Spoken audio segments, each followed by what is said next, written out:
Maupay nga adlaw, another day, another blessing. Snack time na po. Rhea Generics Pharmacy ang palaging pinupuntahan ng dalawang ito. Pagka-uwi sa bahay, diretso hugas at hiniwa ko na nga po yung mga sangkap. Nahulaan nyo na ba kung anong iluluto natin ngayon? Sigurado akong alam nyo na kasi sinabi ko sa part 1 ng vlog na to. Opo, pork atay gisado ang lulutuin natin ngayon. Tara, samahan niyo akong magluto. Pag nagluluto ako ng atay, kahit anong atay pa yan, mapamanok o pork atay pa man, nilalagyan ko yan ng luya. Alam niyo ba na ang luya ay nakakatulong magtanggal ng lansa? Pero wag niyo lang damihan kasi mas lalong papait yan. Sakto lang naman na matanggal ang lansa. Ayan, ready na po yung mga sangkap. Yung atay pala, nabili ko kahapon. 1 kilo lang sana ng pura yung bibilhin ko. Pero nakita ko yung atay at gustong gusto kong magluto ng atay gisado. Pagpasensyahan nyo na nga po pala yung karaha o kawali namin. Kasi alam nyo ba na may sentimental value na yan sa amin. For 9 years na namin gamit yan. Noong nangungupahan pa lang kami, year 2017 at umabot pa hanggang ngayon. From prito-prito lang sa simula hanggang umabot na sa gisa-gisa at napakarami ng putahe ang naluto ko dyan. Opo, nag-umpisa talaga ako na hindi ko alam kung paano magluto. Sa bahay ng mga magulang ko, isa po akong Disney princess. Si Mapa lahat ng gawaing bahay. Pero syempre, nag-iiba at nagbabago ang panahon. Pag nagkakapamilya ka na, lahat siguro ng mga gawaing bahay, matututunan mo ng gawin. Sinabay ko ng lutuin ang ulam ng mga bata. Pork chop, yan yung request nila. Favorite niyan nila. Habang nagluluto, naglilinis, ayaw ko ng makalat na kusina. Yung patatas, kailangan priniprito para mas masarap. At ang mga sangkap, kailangan maayos ang pagkagisa na lumalabas talaga ang aroma nito. Pag naamoy nyo na ang masarap na timpla ng sibuyas, garlic, luya at bell pepper, ilagay na ang atay at dahan-dahang isakot siya.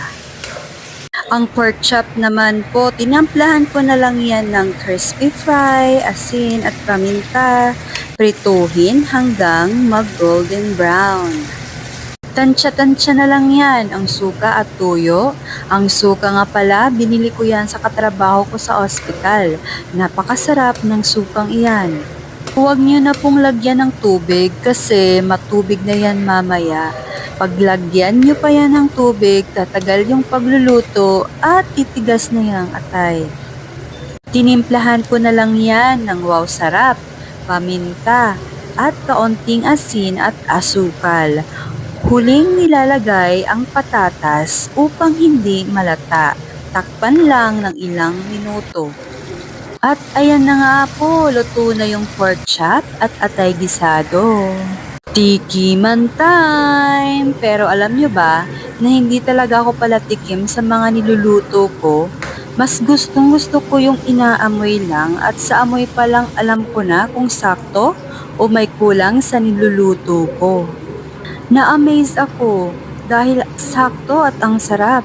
Perfecto sa panlasa ko. Habang nagluluto, sinasabay ko ng manghugas ang mga ginagamit ko. Alam niyo na, panatilihing malinis ang kusina. Pork chop talaga yung favorite ni Coco Ella. Sakto lang yung kaluto, crunchy outside and juicy yummy inside. Napansin ko nga na wala ng tubig ang jug, kaya yan, i-refill ko muna bago kami kumain. Tara, kainan na po.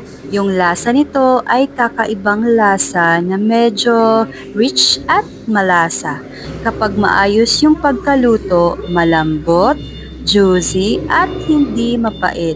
Balance ang alat at tinamnam na may konting tamis. Pag overcook naman po, tumitigas at mas lumalabas yung pait.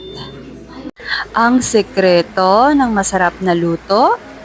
Hindi lang pagmamahal, opo, kundi tamang timpla, sipag at konting lambing sa bawat halo. In short, may halong pagmamahal sa bawat sandok. At syempre, pag masarap ang ulam, automatic, may Coca-Cola na yan. O paano, hanggang dito na lang po muna tayo. Siya nga po pala, habang ginagawa ko yung vlog na to, biglang lumindol dito sa amin. Magnitude 5.1, banda 2:00 ngayong hapon. Napakalakas pero mabilis lang naman. Naka-duty nga po ako sa mga oras na yon. Ayan, sabay tawag at kumustahan na sa mga pamilya. Ingat po ang lahat. Sana walang nasaktan sa lindol kanina. Keep safe po tayo always. See you again on a day in my life vlog. Bye!